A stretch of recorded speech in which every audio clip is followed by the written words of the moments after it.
துண்டு சீட்டு தலைவர்.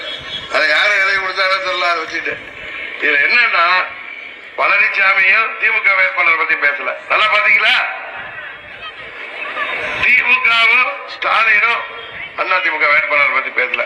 சும்மா பேருக்கு பழனிசாமி இவரு பேச, அவரு முதலமைச்சர் ஸ்டாலினை பேச, இப்படியே போயிட்டு இல்லையா? 2 பேரும் யாரை குறி வச்சு பேசுறாங்க? உங்கள் வீட்டு பிள்ளையாகிய டிடிவி தினகரன் குறி வச்சு பேசுறாங்க. பாத்தீங்களா இல்லையா? காரணம், இந்த தொகுதி மக்கள் என்னை மனதிலே வைத்திருக்கிறார்கள்.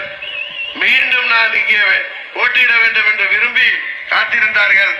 20 ஆண்டுகளிலே நான் எனக்கு பிறகு இருந்த பாராளுமன்ற உறுப்பினர்களின் அவர்களுடைய செயல்பாடுகளையும் டிடிவி தினகரன் செயல்பாடையும் ஒப்பிட்டு பார்த்து நான் வர வேண்டும் என்று நீங்கள் விருப்பப்பட்டீர்களா இல்லையா? இன்னைக்கு வந்து விட்டேன். என்ன ஜெயிக்க கூடாதுன்னு